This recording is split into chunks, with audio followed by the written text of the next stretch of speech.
Hi hello உலகெங்கிலும் இருக்கிற சினிரேஸ் YouTube channel நேயர்கள் அனைவருக்கும் வணக்கம். நான் உங்கள் தலப்பாக்கட்டி ராஜ்பாபு. முதல்ல இந்த படத்தோட கதை என்னன்றதை பார்த்துருவோம். ஆரம்பத்திலே மும்பை மாரி ஒரு சிட்டியை காட்டுறாங்க. அங்கே வந்து ட்ரெயினில் பெரிய பெரிய ஷாப்பிங் மால் பில்டிங்லாம் வந்து பாம்பு பிளாஸ்ட் ஆகுது. ஒரு தீவிரவாதி குரூப் தான் வந்து அதெல்லாம் வந்து பிளான் பண்ணி நகரை வந்து அச்சுறுத்திட்டு இருக்காங்கன்ற மாதிரி காட்டுறாங்க. அந்த கும்பல் இப்போ சென்னைக்கு மூவ் ஆயிடுச்சு, சென்னைக்கு தான் ஒரு மிகப்பெரிய ஒரு பேராபத்து அப்படின்ற மாதிரி கதையோட ஆரம்பத்தில் காட்டிட்டு வேலையில் சென்னையில் வந்து பார்த்தீங்கன்னா ஒரு பெரிய அப்பார்ட்மெண்ட்டு அதில் சந்தானத்தை வந்து ஓப்பன் பண்ணுறாங்க.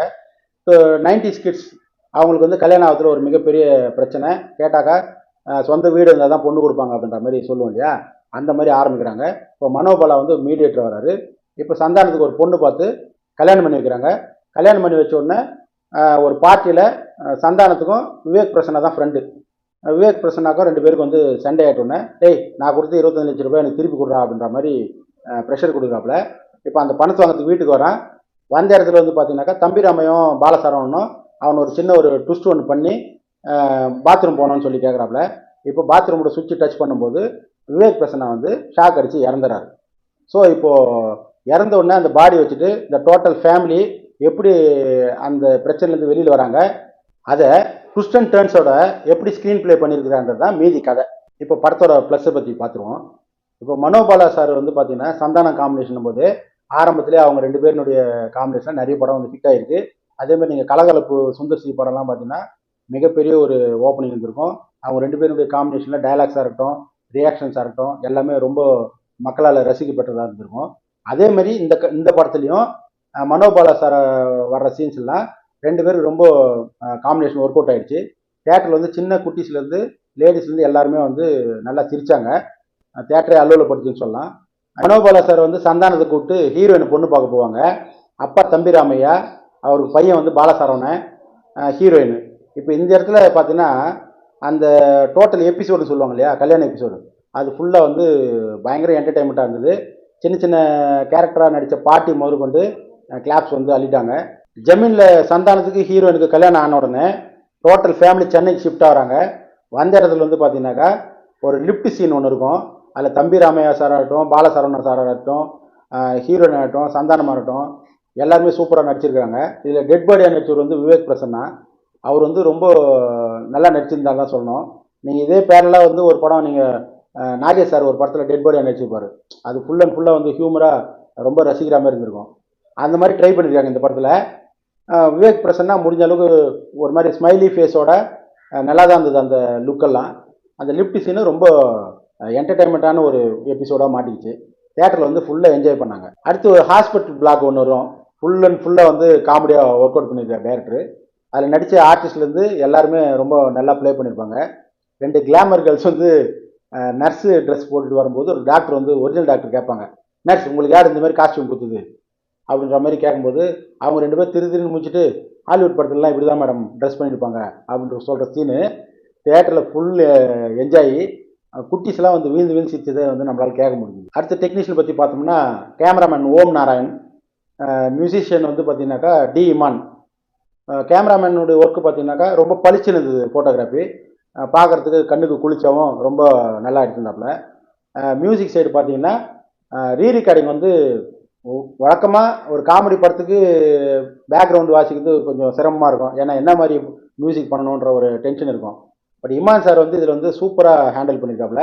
நம்மளுக்கு படம் பார்க்கும்போது ஒரு கூஸ் பம்ப்ஸாக ஒரு ஃபுல் எனர்ஜியோட படம் பார்த்தா அந்த காமெடிக்கு ரசிக்கிறதுக்கு ஈக்குவலாக மியூசிக் சைடும் ஃபுல் கூஸ் பம்ப்ஸ் இருந்தது. அதே மாதிரி சாங்ஸ் வந்து பார்த்தீங்கன்னாக்கா ஒரு 2 பாட்டு வந்து கொஞ்சம் சுமாராக இருந்தது. பெரிய ஹிட் ஆகுமா அப்படின்னு சொல்கிறது வந்து பொறுத்து வந்து பார்க்கலாம். சில பாட்டெல்லாம் நம்மளுக்கு வந்துட்டு கேட்க தான் பிடிக்குன்ற மாதிரி பார்க்கலாம். 2 பாட்டு வந்து தேட்டரில் பார்க்கும்போது என்ஜாய் பண்ணுற மாதிரி இருந்தது. மற்றது வந்து நீங்கள் படம் பார்த்தீங்கன்னா ஃபீல் பண்ணலாம். இந்த படத்தோட மைனஸ் என்னன்றதை பார்த்துருவோம். ஃபஸ்ட்டு இதுக்கு முன்னாடி வந்த படம் வந்து பார்த்திங்கன்னா வடுகுப்பட்டு ராமசாமி. ஓவராலாக வந்து பார்த்திங்கன்னா ஆல்பமாகவே ஃபிலிமாகவே ஒரு மிகப்பெரிய கமர்ஷியல் ஹிட்டாக கலெக்ஷன் வைஸ் நம்மளுக்கு வந்து தெரிஞ்ச விஷயம். இந்த படம் எப்படி இருக்குது அப்படின்னு சொல்லி பார்த்தீங்கன்னா சந்தானம் வந்து ஒரு மாதிரி டயர்டாக தெரிகிறாப்புல. லைட்டாக அந்த தாடி வச்சுட்டு அது வந்து என்ன சொல்கிறது, கொஞ்சம் முகல்லாம் கொஞ்சம் சதை பிடிச்ச மாதிரி இருந்தாலுமே கூட ஏதோ கொஞ்சம் சோகமாக இருந்த மாதிரி ஒரு ஃபீல் இருந்துச்சு. அந்த பழைய கலகலப்பான சந்தானம் கொஞ்சம் மிஸ் ஆன மாதிரி இருந்துச்சு.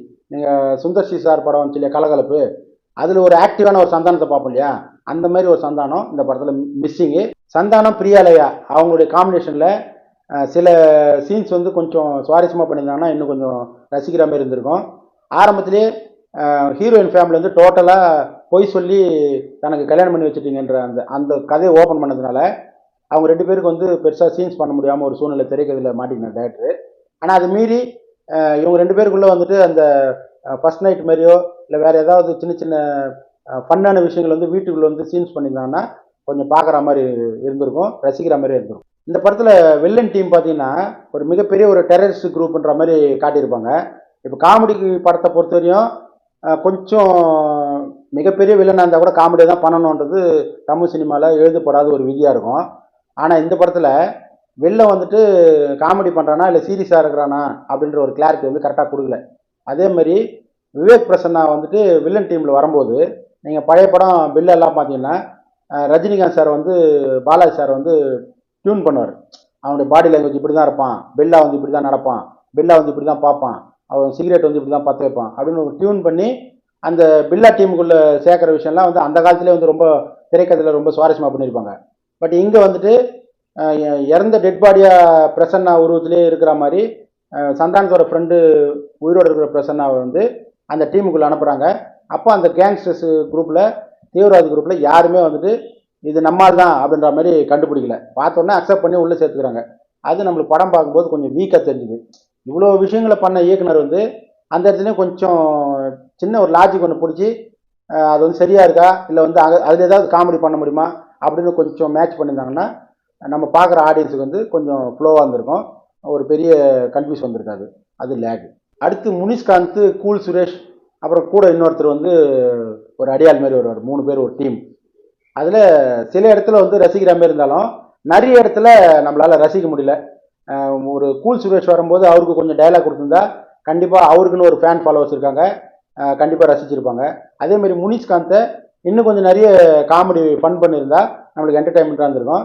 அது டோட்டலாக அந்த டீம் பார்க்கும்போது சுமார் ராகமாக தான் நம்மளால் ஃபீல் பண்ண முடியுது. அதே மாதிரி நீங்கள் சேஷு ஷாரு, சுவாமிநாதன் வராப்புல சில சீன்ஸில் வந்து பார்த்தீங்கன்னாக்கா ஒரு மேட்டர் ஆஃப் ஃபேக்ட் மாதிரி காமெடி இல்லாமல் அப்படி போகுது. டுவர்ட்ஸ் கிளைமேக்ஸ் வரும்போது பார்த்தீங்கன்னாக்கா சுவாமிநாதனுடைய போர்ஷனும் சேஷு போர்ஷனும் கொஞ்சம் யூஸ்ஃபுல்லாக இருந்திருக்கு. அந்த கிளைமேக்ஸுக்காக இவங்களை ஆரம்பத்துலேருந்து எதுக்கு வந்து காமெடி பண்ணாம விட்டாங்கன்னு டைரக்டருக்கு தான் தெரியும்னு நினைக்கிறேன். படத்தில் டிஃபன் பாக்ஸ் காமெடி ஒன்று இருக்கும். அது வந்து பார்த்தீங்கன்னாக்கா காமெடி படத்தில் பொதுவாக லாஜிக் பார்க்கக்கூடாதுன்னு சொல்லுவோம்.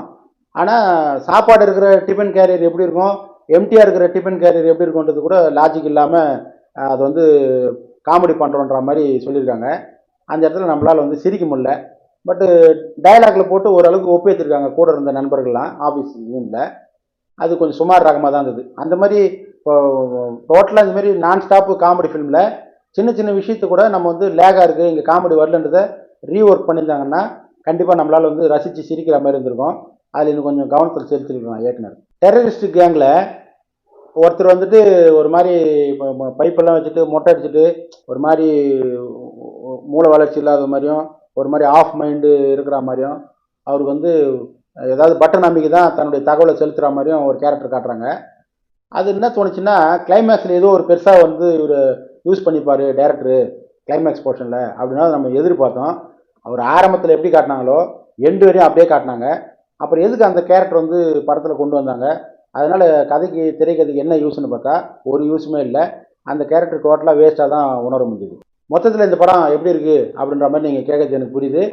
இந்த படம் ஃபேமிலி ஆடியன்ஸாக குட்டியிலேருந்து பெரியவங்க வரையும் ரசிக்கிற மாதிரி இருக்குது. அதே மாதிரி கிளாமர் எதுவுமே இல்லை, டபுள் மீனிங் டைலாக் எதுவுமே இல்லை. ஸோ மொத்தத்தில் இந்த படம் வந்துட்டு ஒரு முறை பார்க்குறதுக்கு இந்த சம்மர் சீசனில் நல்ல படம் தான். கண்டிப்பாக வந்து என்ஜாய் பண்ணுங்கள். இந்த வீடியோ வந்து உங்களுக்கு பிடிச்சிருக்குன்னு நம்புகிறேன். அடுத்து ஒரு நல்ல படத்தில் உங்களை வந்து மீட் பண்ணுறேன். Until then signing out. Thalappakatti Rajbabu.